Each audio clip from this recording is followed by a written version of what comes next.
tempo, né?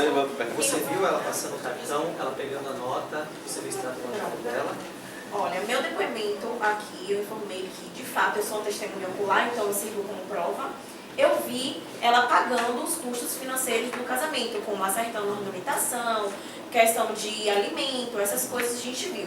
Valores eu não vi, ela não sei qual foi o acerto que ela fez.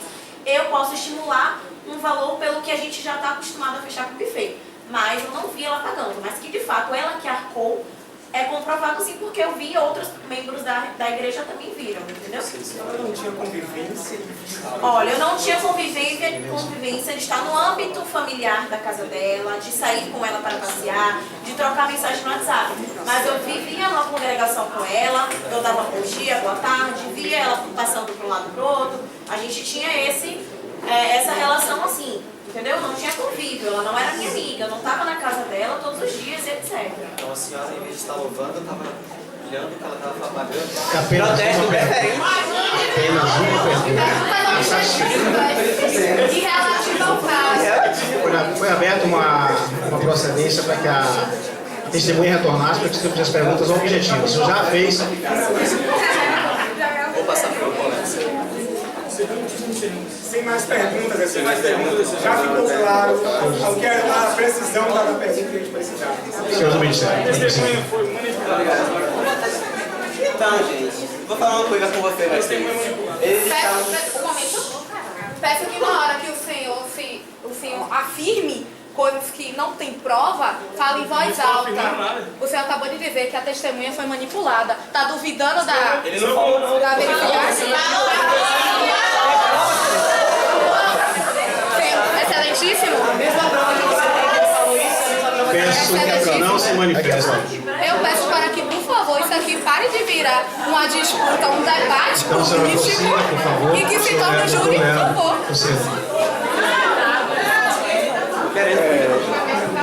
Silêncio, por favor.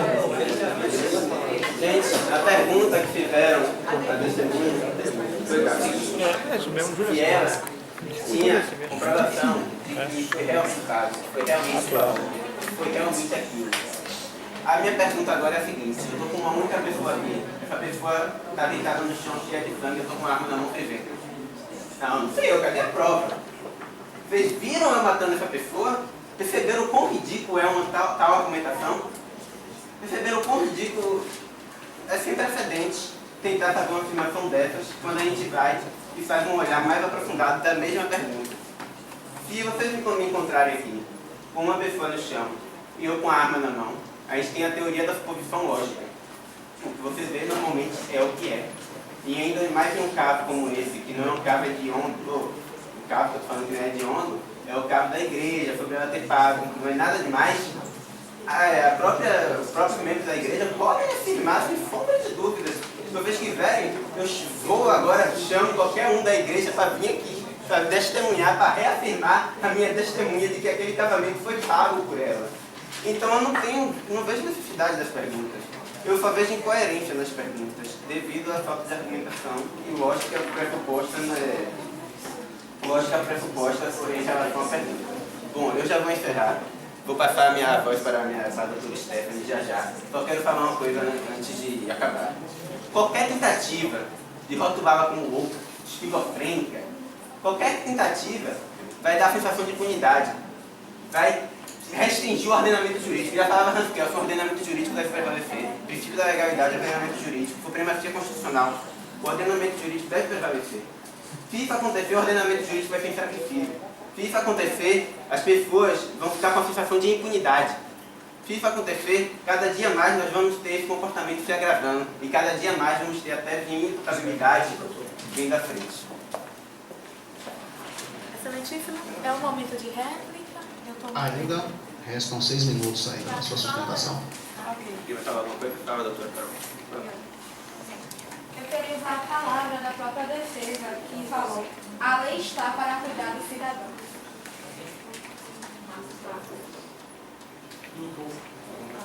Doutor Marcos. Pronto. Vou falar em voz alta para reafirmar. A lei está para cuidar dos cidadãos. Pronto. Quem cuidou das 3 crianças? das duas crianças e a mãe. É agora que a lei entra para poder consertar o que não foi consertado antes. A lei está tentando reparar um pouco a dor de um pai. Porque a gente sabe que não vai passar. A dor continuará. Vai ouvir anos e mais anos e a dor continuará ali. Porque ele sabe que ele poderia ter evitado se não tivesse tido contato com a réu. Haverá várias suposições na mente de seu Jefferson do que ele poderia fazer para hoje não estar tendo esse resultado. Mas, infelizmente, as coisas não acontecem como nós queremos. E é por isso que eu volto aqui pedindo para que o Conselho de Sentença condene a réu. Por quê? Porque ela cometeu um homicídio qualificado, triplamente qualificado. normal, retira. Não há o que se falar. Para não haver desgaste. Ela usou veneno ao meio mais cruel do que o veneno. Um tiro foi e acabou. Veneno, você vê uma pessoa agonizando. Ela estava presente todas as vezes que elas foram envenenadas. Ela teve o prazer de olhar ela comendo. Ela insistiu para a senhora Adriana comer chocolate.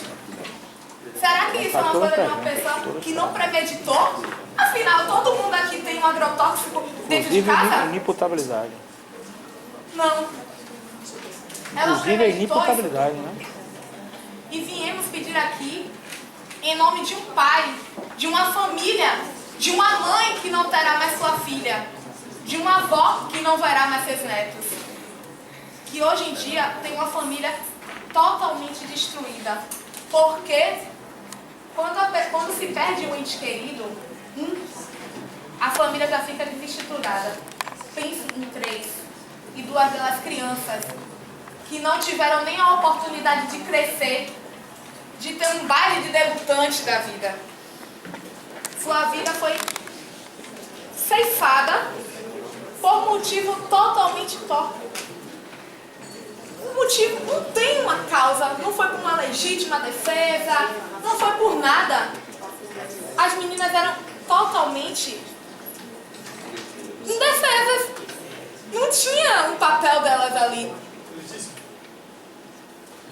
Posso fazer uma pergunta? No momento não. No momento não. Está finalizando a sustentação. Então, eu não vim aqui, eu não quero mais que vocês passem por isso. Vejam a troca de farpas que estava acontecendo aqui. Eu quero ser objetiva e mostrar o caso claro na mente de vocês. Porque eu acho que no momento vocês estão tendo o primeiro contato com o caso. Várias provas surgindo e vocês têm que tomar uma só decisão. O peso é grande, eu tenho noção disso. Mas assim, eu quero que vocês pensem na situação que está um pai. Esse homem agora, nesse momento, como é que ele está? Como é que ele vai se sentir vendo uma mulher, a mulher que matou sua família por essa porta, passando livre? Sendo que ele conviveu e viu que ela totalmente sã, totalmente capaz. Se ela não fosse capaz, ela rasgaria dinheiro e não dava o dinheiro. Então, peço que não deboche, me respeite, por favor. Peço que não se manifestem. Então, eu peço para que vocês tenham uma sentença o mais justo possível. Não estou na mente nem no coração de vocês, mas eu tento, ao menos, dar uma clareza a vocês para que vocês tenham noção. Muito obrigada pela atenção. Doutor. Só tem apenas 1 minuto. Mas que fez. Então, gente, eu vim falar aqui sobre a fundamentação legal, porque a gente pressupõe que sejam leigos em relação à área do direito. Então, a gente está querendo que vocês tenham total conhecimento sobre a lei. Artigo 121, inciso 2º. Porque é triplamente qualificado, como a gente está falando, motivo torpe, envenenamento, não teve chance de defesa, motivo torpe, triplamente qualificado. Então, por envenenamento, por motivo torpe e por não ter chance de defesa, fica um homem triplamente qualificado, com base no artigo 121, inciso inciso 2º do Código Penal vigente. Não só isso, a própria defesa admitiu que cometeu um crime com a base na justificativa da doença, que não sei o quê, da esquizofrenia e tudo mais. Tudo bem, admitiram que cometeu um crime. Tudo bem que estão querendo usar a tese da inimputabilidade. Só peço que tome a decisão correta, que tome a decisão com base no artigo 121 do Código Penal e no inciso 2º. Envenenamento, motivo torpe e indefesos. Obrigado. Daremos início agora à réplica.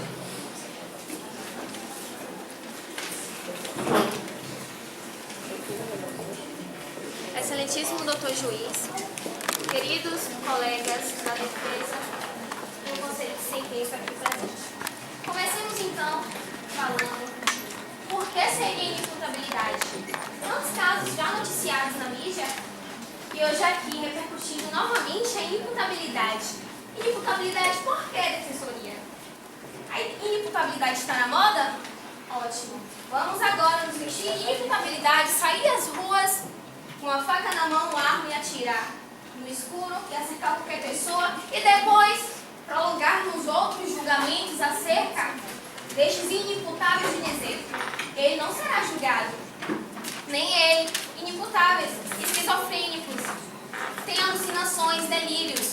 Como é que uma ré tem alucinações e delírios quando chega aqui, senta-se nesta cadeira, a defesa profere perguntas a mesma. Faça uma listinha aí. E esta presença. simplesmente diz Faça que uma não listinha irá pra mim. responder. Talvez ela Tá passando tenha já? passado por algum curso de teatro para estar aqui presente neste momento. Não tem condições mentais e sanidade mental, incidência de sanidade mental aonde? Artigo 121 do Código Penal, parágrafo 2º, homicídio qualificado. Inciso 2 e 3, motivo fútil e envenenamento. Sob tortura, porque quem é envenenado com certeza sob tortura. Quem não? Vocês conhecem então algum esquizofrênico? Esquizofrênico não se comporta desse jeito. Em momentos antes, eu já tive a vivência assim de um centro de esquizofrênicos. Esses esquizofrênicos não se comportavam desse jeito. Existem 3 tipos de esquizofrênicos. Este, supostamente, delegado a ré, e outros que era do comportamento, que ela ficava se mexendo, digamos, e outros de ouvir vozes. E aí, ela é realmente inimputável? Ela não é inimputável. Pessoa inimputável não chega pra você: oi meu amor, tudo bem?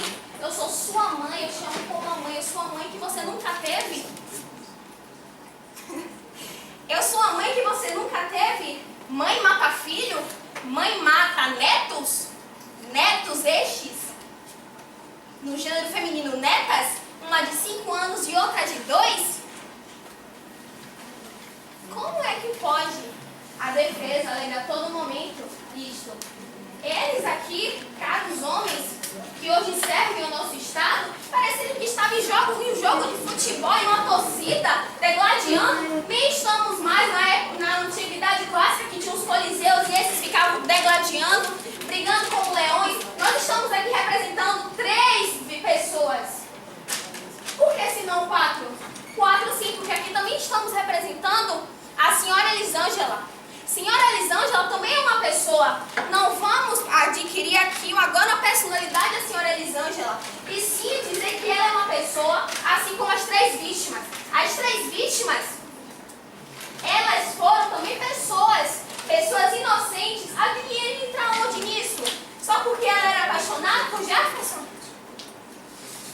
Não tem nada a ver. Incoerente sustentação da defesa ao preferir para palavras sobre o caso. Vamos aqui agora dizer que ela não estudou, que ela não sabe ler, não sabe escrever. Ela tinha o quê? Um tutor que ficava falando, bota aí agora no WhatsApp isso aqui, eu vou falar agora. E era isso que acontecia? Claro que não. Ela tinha discernimento mental e capacidade para suas condições sociais e civis. Ela sabia muito bem, busca lá no TRE, Tribunal Regional Eleitoral, se ela não votou,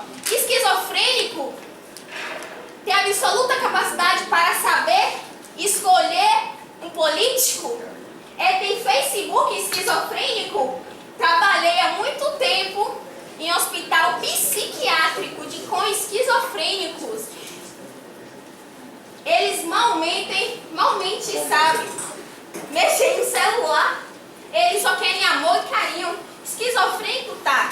Tem alucinações, delírios, qualquer outros tipos de consequências acerca dessa doença, dessa psicopatia. Mas ela estava só com raiva no momento, que infelizmente deu ação a tudo isso. E vocês ainda continuam falando que ela é inimputável. Ela não é inimputável, gente. Por que ela seria inimputável? Nós aqui provamos suficientemente que nem sempre as coisas se resolvem desse jeito. Hospital de tratamento e custódia, para ela sair de lá, ter a sua ressocialização, depois cometeu outros atos, a defesa foi tão incoerente, tão contraditória, que dizia que quando Elisângela fosse presa, ela não poderia viver com os outros, já que na sua infância ela era reprimida, excluída, tinha Gasparzinho do seu lado. O que vai acontecer agora de novo? Vai ser excluída novamente. O que seria isso se não é exclusão? Exclusão de ilicitude também. Não só isso. E o que mais seria? Gente, não tem mais o que falar. A gente se vestiria de inimputabilidade, sair às vezes, olha, eu sou inimputável. Eu posso matar, cuidado, sai da frente. Claro que isso não pode haver de forma alguma. Não pode. E a ajuda de seu marido? Por que ninguém mencionou o momento algum do seu marido? Cadê o senhor Valci que não está aqui presente? O suspeito também da morte, senhor Valci, marido da Ré. Cadê? Ele não se encontra por quê? Ela era sozinha? Saía se batendo na rua com mau vestimenta? Ela tinha marido, gente. Trabalhava. Uma pessoa esquizofrênica vai trabalhar? Vai trabalhar um esquizofrênico? Não tem como um esquizofrênico trabalhar. Ou acham que sim? Vocês acham que sim? Então me provem. Na verdade, vocês não podem me provar, desculpe, eu estou na réplica e não há contestação nesse momento. Então, deixa eu continuar falando. Eu diria que não se manifestem, por favor. Uma pessoa trabalha esquizofrênica, vai ter delírios, alucinações, vai começar a ouvir vozes. E qualquer trabalho hoje tem relação com a pessoa. Vai deixar esta pessoa, mesmo tomando remédio controlado,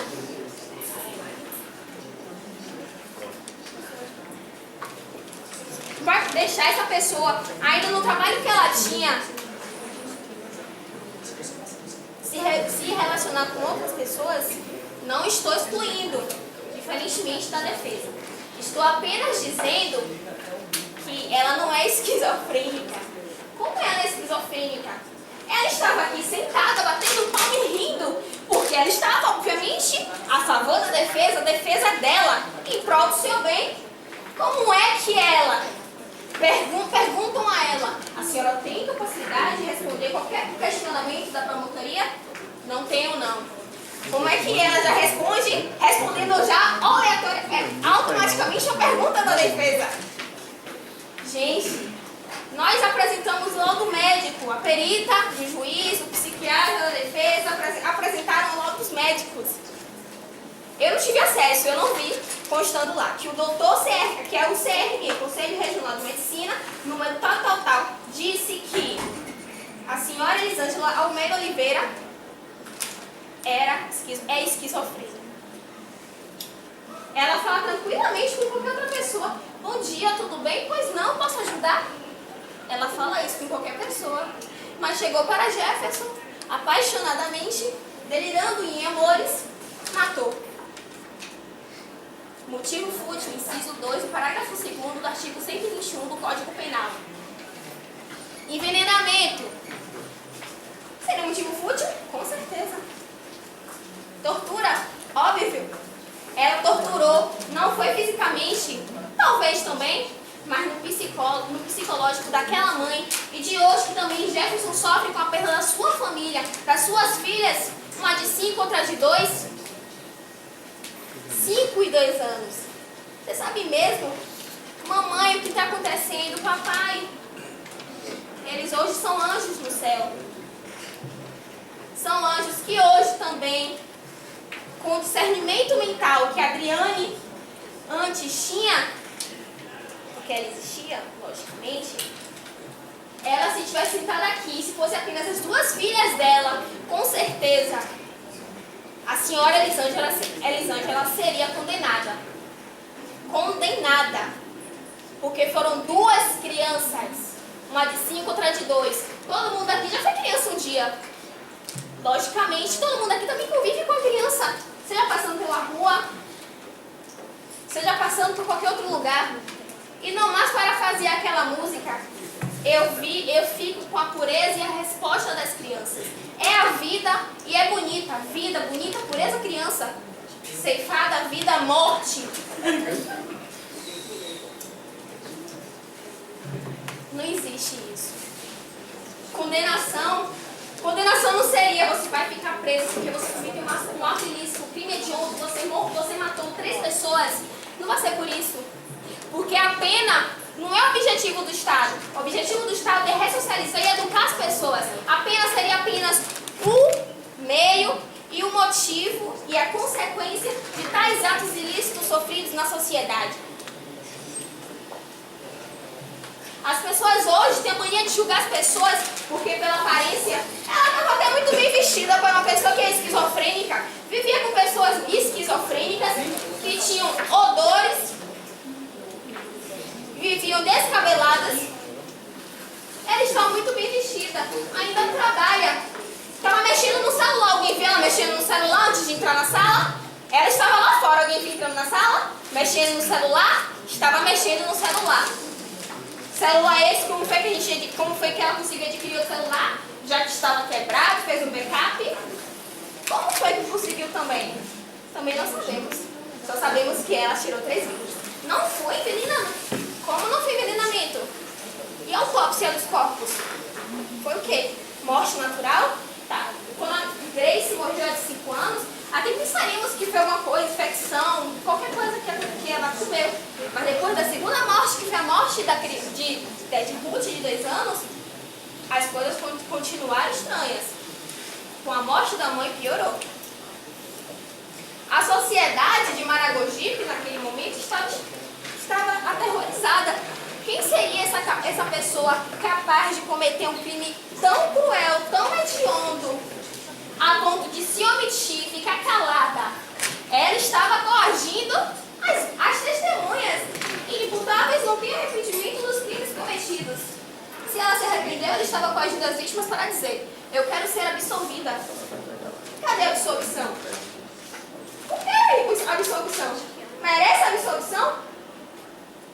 Tome cuidado quando for ouvir sobre esquizofrenia, inimputabilidade, psicopatia. São coisas totalmente contraditórias acerca do que seria uma pessoa imputável. Uma pessoa imputável tem plena capacidade e consciência dos seus atos. Reflitam, pelo amor de Deus. Ela era crente, uma pessoa crente tem essa atitude? Uma pessoa da igreja que tem irmãos, meus irmãos, estamos aqui, somos irmãos perante a Deus, tem essa atitude tão cruel? Se ela não seguir a Constituição, pelo menos seguisse os preceitos da Bíblia. Não mate o próximo. Isso não aconteceu. Dispõe ainda de quanto tempo, senhor juiz? Ainda lhe restam 2 minutos. E eu peço aqui, sem muitas delongas, para concluir e dizer que condenamento não seria a morte dela, condenamento não seria, até porque hoje no Brasil a gente não impera a pena de morte, mas condenação, na verdade, não seria a morte, e sim a vida. A vida é essa, fazendo justiça com aquelas que um dia foram ceifadas. Condenação não seria dizer você não pode ser condenado porque você é inimputável. Condenação hoje seria você pode ser condenado porque você cometeu um ato ilícito. Condenação não seria pisar, maltratar, arruinar a vida da ré. Condenação seria apenas um ato de justiça. Existe a ponderação entre as decisões do Estado. Ré e 3 pessoas. a balança vai ficar desequilibrada. Qual pesa mais? Tenho certeza que, matematicamente, tratando-se de medidas e capacidade, que as 3 vítimas, com certeza, é o que vale mais.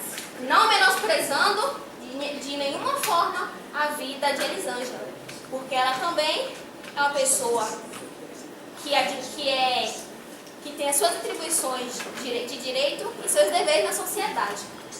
Normalmente, como já previsto, assegurado,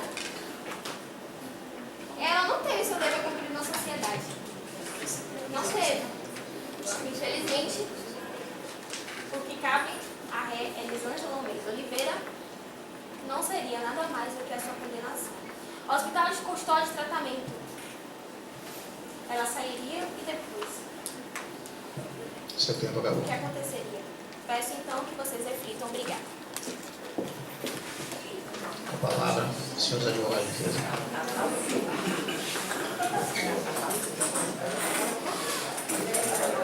Senhores jurados, diante do exposto do que foi Silêncio. agora, Silêncio. não resta dúvidas do que eu quero apresentar. Gostaria da tentativa dos meus nobres colegas da promotoria de parabenizá-lo, até por tentar acusar a minha cliente, informar que a mesma é culpada. Só quero apresentar para vocês a forma desordenada e desastrosa que o Ministério quer informar. Primeiro, eles falam de justiça, querendo levar uma pessoa doente, comprovada por 2 médicos especialistas na área, um trazido pela defesa e o outro pelo Ministério, aonde esse mesmo, pelo juiz, aonde esse mesmo Ministério não apresentou nenhum profissional para contestar aquilo. Eles mesmos informam que não tem experiência nenhuma, não sabe, mas consiste em dizer que a minha cliente é assim. A própria colega informa que trabalhou com esquizofrenia e entende que ela não vai fazer e não apresentou nenhuma prova. Pois eu peço que vocês, senhores jurados, novamente deem uma olhada nos retratos, nos relatos que eu trago para vocês de pessoas que foram tratadas com esquizofrenia, pessoas famosas. Em nenhum momento o Ministério ele informou, eles apresentou algo plausível que pudesse comprovar o que eles estavam falando. Eles chegaram até o ponto de clamar pelo nosso teórico Kelsen, falando da teoria do ordenamento. Será que realmente, meus novos colegas, vocês estão baseados na teoria do ordenamento, da justiça? Isso é fazer justiça? Você não trazer provas, ainda mais vislumbrando calúnia, a todo momento trazendo à tona que a minha cliente, ao ponto de dizer que ela era amante, chegaram até falar que ela tinha paixões. E ainda assim, que é proveniente de uma mente doente, que não foi tratada, é plausível ter esses sentimentos. Mas o Ministério acha que não, só quer estar apta a responder pelos seus atos. Ela está apta a ir para uma penitenciária, e que lá ela não vai sofrer nenhum dano, que ela vai ser tratada. Nós sabemos, senhores jurados aqui presentes, que nossas penitenciárias não estão tratando os nossos presos, principalmente a minha cliente, que sofre dessa esquizofrenia. Eu quero mais trazer aqui para o senhor, adiante de tudo que foi exposto, eu fiz umas breves anotações e trazer para vocês que vocês possam refletir. Eles não apresentam nenhuma prova, como eu falei, eles duvidam a todo momento dos profissionais da saúde que aqui foram apresentados, aptos e capazes. Mas volto a dizer, em nenhum momento eles apresentaram um profissional ou uma prova concludente. Até a sua própria testemunha, que convivia no âmbito da religiosidade da minha cliente, ela informa, como foi dito, que ela não tinha muita convivência, mas afirma que viu ela pagar os custos de um casamento. Como ela é bem perceptiva, né? Como ela tem atenção. Em outros modos, seria um mexerico. Mas não estamos aqui para levantar essa questão. Estamos aqui para falar da Elisângela, que sofreu, que sofre desta doença. Em nenhum momento nós estamos pedindo injustiça, porque se ela for para uma casa de custódia, ela não está sendo injustiçada, e tampouco vai ferir nenhum princípio. Ainda lhe restam 10 minutos. Muito pelo contrário, ela estará sendo usada pelos que mandam ali. Peça aos senhores agora e reflitam. E na hora da votação, excelentíssimos jurados, sim, a inimputabilidade. Obrigado. Obrigado, excelentíssimos jurados. Bom dia, excelentíssimo juiz Dr. Delbrando Barbosa. Bom dia, assistentes. Bom dia, caros colegas do Ministério Público. Bom dia, ao grande de sentença e bom dia aos demais. Vou dar início à minha fala desvirtualizando tudo o que aconteceu hoje. Parecia um circo de horrores. A gente, em alguns momentos, estavam tratando de dinheiro, outros momentos de amizades, sendo que foram ceifadas 3 vidas, correto? Em nenhum momento a gente tirou a carga do acontecido. Em nenhum momento a gente disse que ela é inocente. A todo momento a defesa veio com argumentos para dizer que a imputabilidade que é para ser aplicada na nossa cliente não é apenas de ir para um sistema carcerário, e sim para uma casa de tratamento. Eu vou pedir que vocês olhem bem as fotos que foram dadas a vocês. Se vocês conhecem alguma dessas pessoas que estão nas fotos aí, eu preferi não colocar o nome por isso mesmo, para ver se são do cotidiano de vocês, né, famosos aí. São pessoas que tiveram crise de esquizofrenia, foram tratadas e hoje vivem uma vida normal. A acusação a todo momento diz que um esquizofrênico é louco, comete atrocidades, não tem um discernimento para ter um Facebook. E como é que ele se torna famoso se ele tem uma esquizofrenia? Fica a dúvida. Será que é tão válido mesmo dizer que um esquizofrênico hoje ele é uma pessoa imputável só porque é esquizofrênico? Não tem níveis? Todo caso tem nível. Hoje foi dito pelos nossos colegas sobre a penalidade, que aplica-se a pena máxima. Só que nossos doutrinadores falam que a última forma de se tratar um criminoso é aplicando a pena máxima. Vamos voltar ao tempo então de César Beccari, né? Pegar e fazer torturas, cometer atrocidades. Vamos enterrar o cara vivo, vamos enterrar ela viva para pagar a vida das outras 3 pessoas que ela tirou. Será que estamos condenando? Será que uma vida paga as outras 3? Se já foi tirada? Hoje a gente falou muito, né, sobre o convívio dela na igreja, o convívio dela com outras pessoas. Mas será que aquele convívio dela na igreja não era para suprimir algo que estava dentro dela aflorando? Ninguém se perguntou. A todo momento só teve acusações. Um discurso de ódio bem fixo do Ministério. Tem que ser punida, tem que ser punida, tem que ser punida. Ela vai sair por essa porta. Em nenhum momento a gente falou dela sair por essa porta livre. A todo momento a gente está dizendo que ela tem que ser imputada. Ela é inimputável pela doença que ela tem, mas ela tem que ser imputada uma pena proporcional à situação dela, não ao crime. Porque o crime ela cometeu, o fato. A gente não está tentando apagar isso, não tentou em momento nenhum. Aí a gente vem agora com a parte de doutrina. A gente tem um doutrinador chamado Carlos Martinez, que ele fala que temos o id, o ego e o superego. Temos o controle, nascemos com isso, né? Nascemos, todo ser individual nasce com isso. Nós controlamos o nosso id, que é, vamos dizer, um sentimento primitivo, que é aquele momento de ira que explode, às vezes é um momento de ira mesmo. O cara vai lá, o cara brigou comigo no trânsito, só que pá. Aí depois o cara se pergunta, tem um caso que eu vi recentemente de um colega policial, parou o carro, o amigo dele de moto parou do lado, perdeu, ele, matou o amigo. Quando ele desceu, que viu, tirou a cabeça do amigo, chegou na porta, se matou. Quer dizer, aquele momento ali ele queria matar o cara? Não, aflorou o id dele, até pela função dele ser policial, ele matou o cara, mas não sabia. Sabe aquele momento de explosão? E quando você tem o seu ego, que não consegue controlar o id, seu superego, que não rege nada, que é o que dá o sentido de sociedade, de convívio, você comete coisas e não sabe. A todo momento foi visto aqui que ela não tinha me desculpem dizer, né? Um discernimento como vocês que são estudantes, que passaram 5 anos dentro de uma faculdade para chegar e dizer que é uma vítima. Que ela é uma vítima, não só da sociedade, da doença, mas também mentalmente. Ela está aprisionada mentalmente. E ela não sabe disso. Ela não é uma pessoa como esses famosos que foram tratados, que teve a oportunidade, teve até condições de ser tratado. Não sei a forma que ela conseguiu dinheiro, não sei a forma que ela se envolveu, né, fisicamente ou não, que já viram aqui que ele tinha um envolvimento amoroso, né, e a todo momento ela disse que considerava ele como filho e ele dizia que considerava ela como mãe. Onde é que eles acharam essa parte do amoroso, eu não entendi. Mas a gente voltando só para ver a situação dela como mãe também, que ela tem um filho. Ela colocou o filho dela na cena. Tem uma situação do chocolate que ela manda o filho dela comprar. Será que uma pessoa em sã consciência vai pegar o próprio filho e falar assim, compre o chocolate que eu vou fazer isso? Será que ela estava sã mesmo? Será que eu faria isso ou algum de vocês faria isso com o próprio filho? Colocar o filho na cena do crime? Uma pessoa em sã consciência?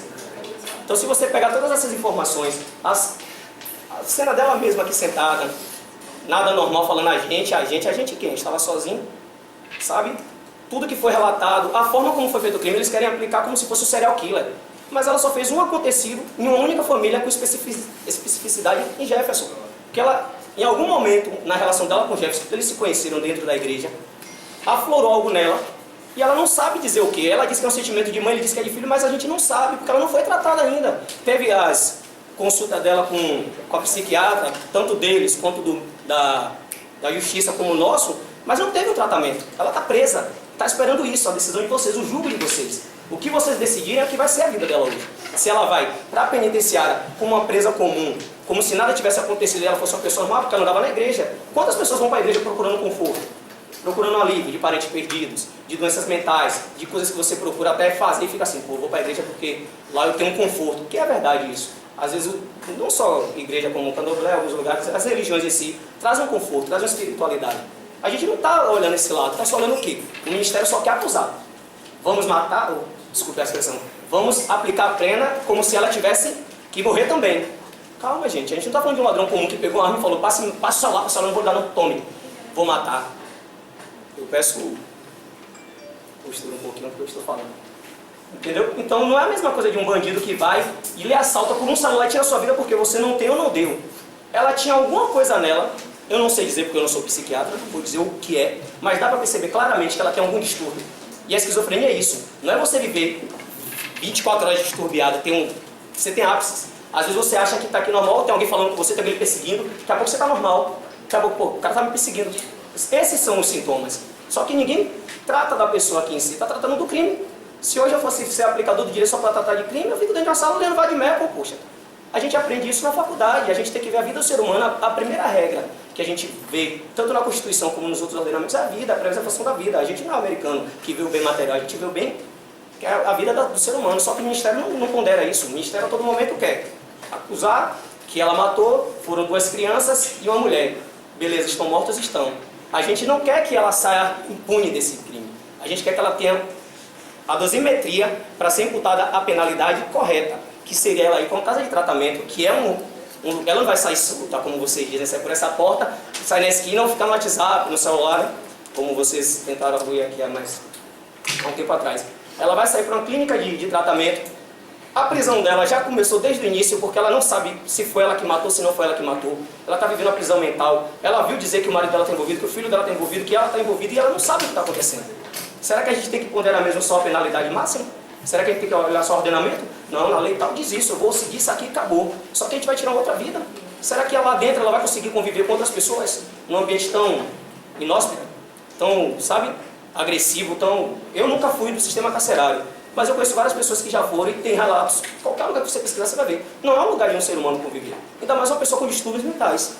Só que a todo momento aqui está sendo degladiado. Vamos penalizar ela de uma forma que ela saia daqui e fique lá no chinelo até morrer. Será que toda a pena tem que ser aplicada dessa forma? Será que vocês hoje vão fazer o julgamento dessa forma? Vou sair daqui com a cabeça assim, não. Penalizamos ela vai ser presa, vai ficar lá e acabou. Se ela sofre ou não de distúrbio, o problema é dela. Será que é assim? Será que a gente não tem um parente, não tem um amigo, uma pessoa que às vezes sofre e não sabe? Será que devemos julgar todo mundo assim? Todas as pessoas? Se temos níveis de esquizofrenia, tem a leve, tem a moderada, tem a pesada, tem picos de esquizofrenia, não é só como eles dizem. Uma pessoa não tem condição de fazer, se não tem condição de fazer aquilo. É difícil pensar dessa forma. E eu peço a vocês que pensem não só... Ainda lhe restam 2 minutos. Pronto, obrigado. Eu peço a vocês que não pensem não só com a mente, mas com o coração, sabe, com o sentimento, porque ela é uma mãe de família também, é uma senhora já. Acontecem coisas, tudo bem que ela pode até ser imputada depois, se caso o laudo da própria, deles, como da justiça ou nosso, que prova o contrário depois da avaliação, depois que ela passar a ser tratada na casa de custódia, tratamento psíquico, se for determinado que não, mas que demos a oportunidade dela de ser tratada pelo menos, que ela conheça o problema que ela tem. Quem sabe ela não possa melhorar. Não podemos fazer esse julgo sem antes dar oportunidade a ela. Vamos só aplicar? Será que é só isso? Será que a justiça só se resume nisso? A aplicação da lei? Peço obrigado a você e finalizo minha fala.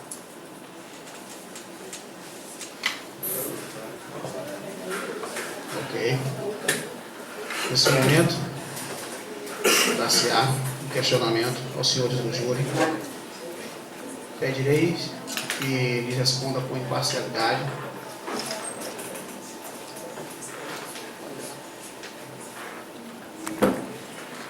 Primeiro questionamento é a materialidade de fato, se há ou não, pressupondo que os senhores sejam leigos, entendam materialidade do fato como corpo, a existência do corpo, autoria e participação, se a ré teve alguma participação ou autoria no crime.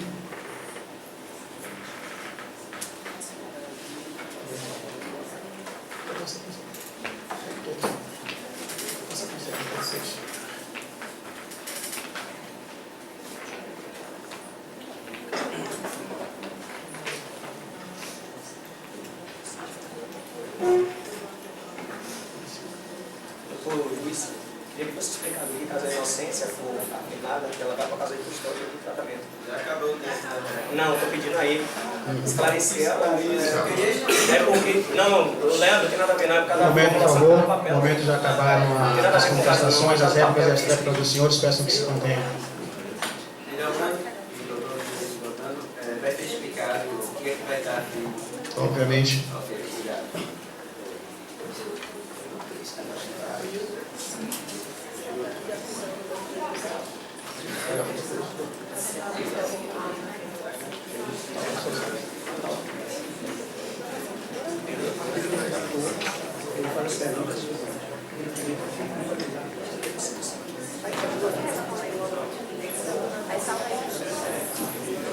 Então, dando continuidade à explicação, pedirei que os senhores respondam na ordem que lhes foram apresentados. Autoria e participação da ré, se teve alguma participação nesse crime. Se os senhores jurados absolvem ou não o acusado. Em caso de sim, a ré será absolvida. No caso de não, vocês estariam condenando a ré. Dólar. Vou chegar. No que tange à inimputabilidade, a tese apresentada da defesa, acredito ter sido a semi-imputabilidade, o qual vocês estão descartando a inimputabilidade da sua cliente. Vocês automaticamente, ao referirem que ela tem parcial consciência, a defesa dos senhores, então, é pela semi-imputabilidade.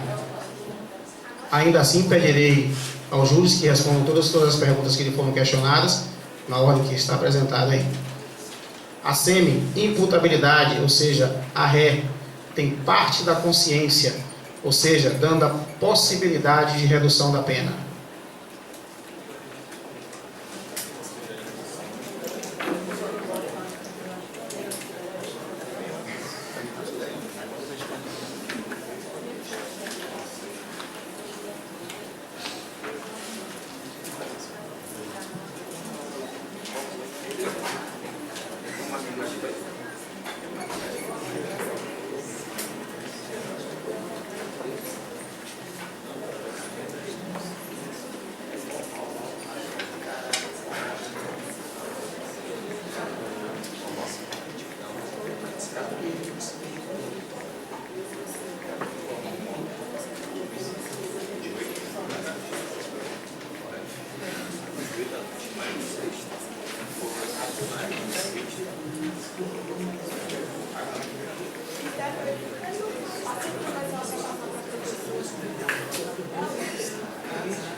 Pedirei que os senhores do júri não se comuniquem.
Venho nesse momento proferir a sentença à senhora Elisângela, a qual, de forma unânime decidida pelo júri presente,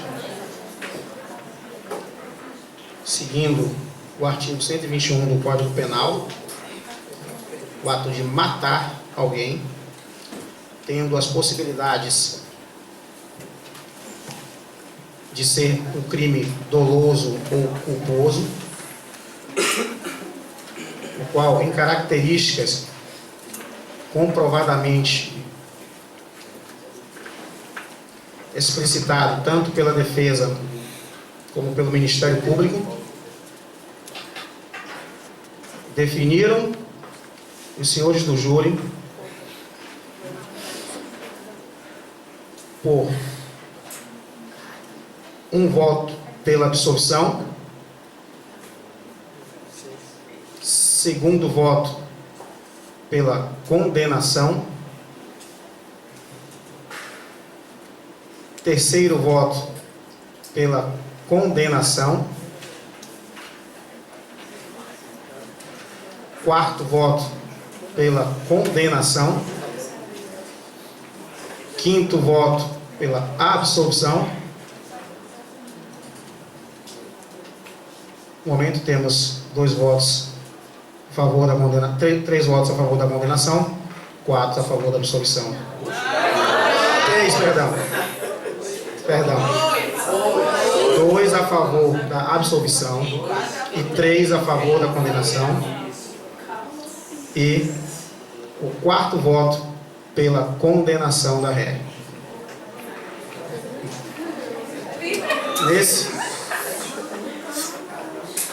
Nesse momento, a ré, pelo quinto voto, também condenada. Se manifesta, por favor.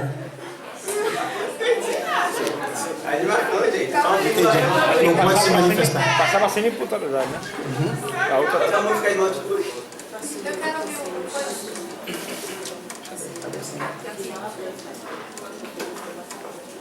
Assim, a documentia da filha, que é interessante. Agora, chegamos à decisão do júri pela semi-imputabilidade da ré. Temos um voto favorável, um voto contra a semi-imputabilidade, mais um voto a favor da semi-imputabilidade, mais um voto a favor da semi-imputabilidade, fazendo um total de 3 votos a favor da semi-imputabilidade. Agora temos um voto não à semi-imputabilidade. 2. Temos um terceiro voto pela não semi-imputabilidade. Temos mais um voto pela não semi-imputabilidade. por conta do processo. Ela é isso. Ela tem imputabilidade. Primeiro, depois você Negado acusa. Então, cadê mesmo? Foi negado. Foi negada sem imputabilidade. Foi negada sem imputabilidade. Então é imputável. Agora falando do submetido da pena para encerrar. Então pronto, agora procederemos com as penas, de acordo com o artigo 121, que é o matar alguém, se por dolo ou se por culpa, a pena inicial é de 6